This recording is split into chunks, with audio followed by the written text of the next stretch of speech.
today. So I've had a lot of people recommend a video to me.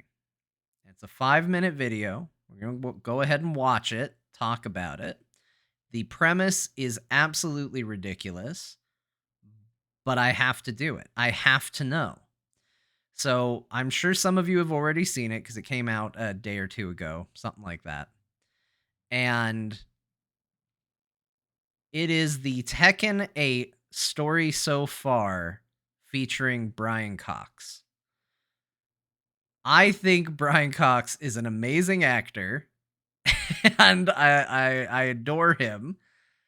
And I don't know the Tekken story very well, but I know it well enough to know that having Brian Cox narrate what the story is so far is both a little insulting and a little wonderful at the same time.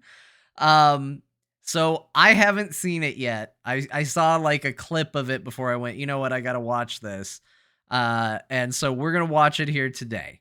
If you haven't seen it yet, we're going to experience it together. If you have, I guess I'm about to find out what all this is about.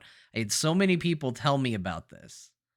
That's why I have to watch it. That's why I have to do it. So that's what we're going to do first before we do anything else today, is we're going to watch this. Let's see what this is.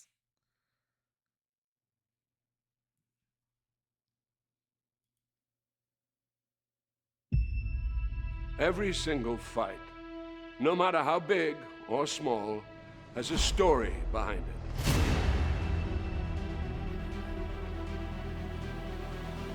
it. That's why when it comes to Tekken and the King of Iron Fist tournament,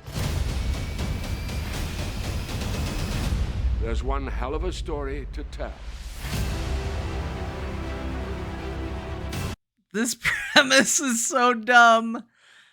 This is such a dumb premise, but I love it. They did the same kind of thing with Armored Core 6. It's just who read the Armored Core 6 story so far? Was it Brian Cox again? Who did that one? Who'd they get for that? I want to watch that one now too. He is such a good actor. It was Carl Urban. God. This is such a dumb, fun idea, though. I really like it. All right, let's keep going. I know it's just going to get silly. Like, I don't know much about the Tekken story, but I know it involves throwing a lot of people into volcanoes, I think. I'm pretty sure volcanoes play a role somewhere in this. And, okay, let's get to it. In Tekken 8, Jin Kazama will face off against his father, Kazuya Mishima, for the last time. Kazuya is threatening global domination, and since Jin is the only other person who possesses the devil gene as well, he may be the only chance the world has left. But how did we even get to this? How did we get to this point? What did you just say? What did you just say as a sentence? He's the only one that possesses the devil gene? All right, Brian Cox, how'd we get here? Tell me. And also, I absolutely have already mixed up characters, and it's a testament to how long I've been away, because when he started talking about him, I was like, he's going to be fighting his father, Heihachi. I didn't realize we were now a whole generation further. I thought we were still on Heihachi. And but apparently now it's Heihachi's kid's kid. I haven't played Tekken since like Tag Tournament, like Tekken 2 maybe. Might have been like the last one. The Devil Gene. All right, let's go. Point. What the hell is a devil gene? Okay. Why do these fathers and sons keep throwing each other off cliffs? Okay. Well, it revolves around these three men.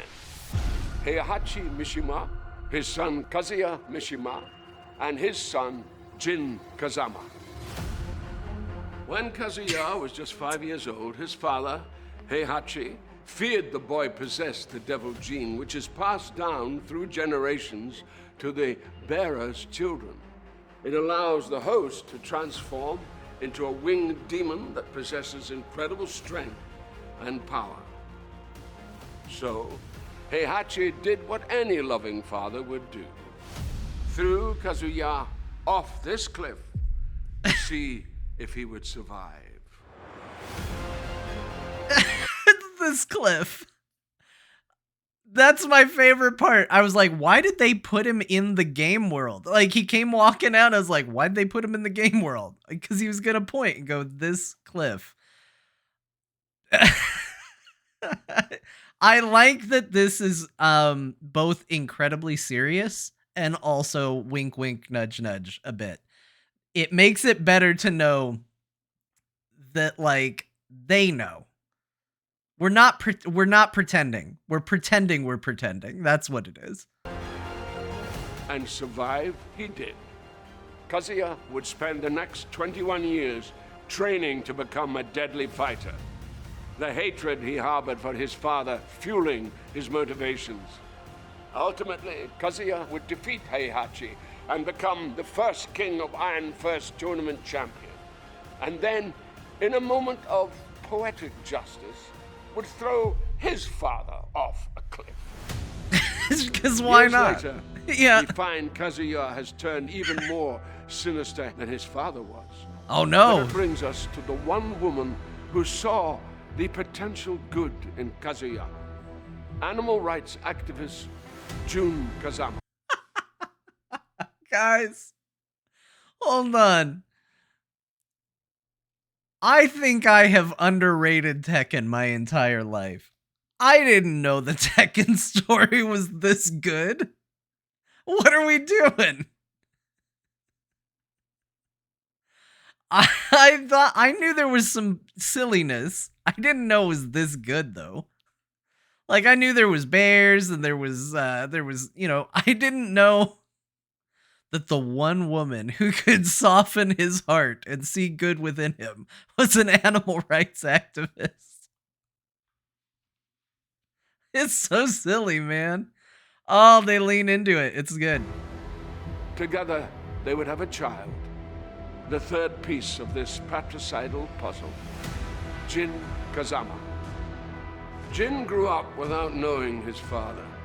And after tragedy suddenly befell his mother, Jin sought out his grandfather and would be trained in the Mishima fighting ways by none other than Heihachi Mishima. Ever the opportunist, and knowing Jin possessed the devil gene, Heihachi would use Jin until ultimately betraying his grandson, shooting him at point-blank range in the face. However, death was not for Jin, and what would kill any other man would trigger what had laid dormant in Jin until that moment. Oh. And Devil Jin was born. Now we got Devil Jin. Since then, these three men have waged war against each other time and time again.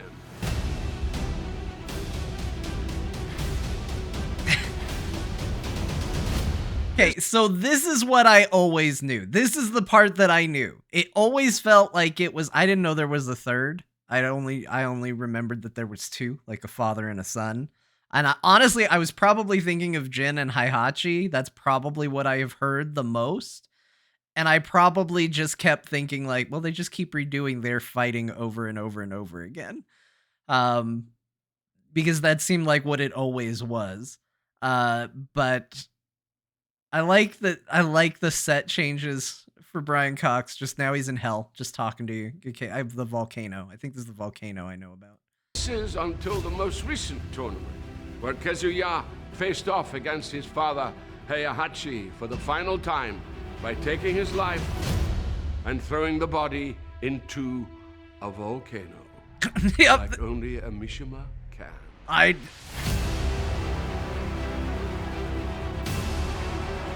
Which brings us to now. Apparently that's the one thing I Kazuya's knew. Complete global control is almost at hand, and his power is seemingly unchecked. However, Did he just destroy satellites by firing a beam out of his head?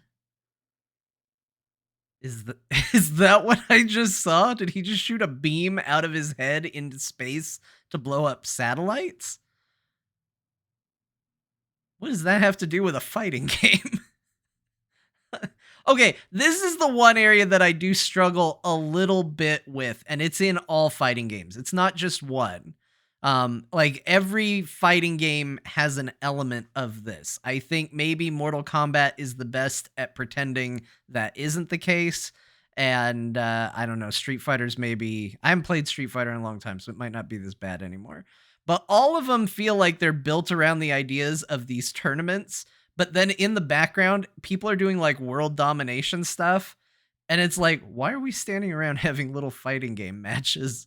Why are we doing a tournament if somebody is shooting a laser out of their head and blowing up all the satellites in space? At what point does that coalesce down to, but let's have a respectful tournament? Best 2 out of 3. Let's go. Now fully healed from his own battles, Jin has resurfaced and is focused on stopping his father to become not just the newest champion of the King of Iron Fist tournament, but possibly the savior of all mankind too.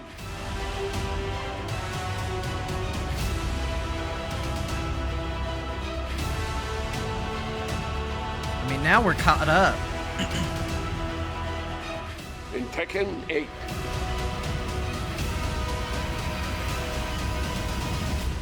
Fist meets fate. Fist meets fate. That's good. That's a good slogan for it. Okay. You know what? That was great. That was really great. I enjoyed that. Thank you, everybody who recommended it. That was very good. Yeah, we'll probably have to talk about this on Core. What an incredible use of Brian Cox here with this. What a fantastic way to bring in, I don't know, but I'm sure an award-winning actor.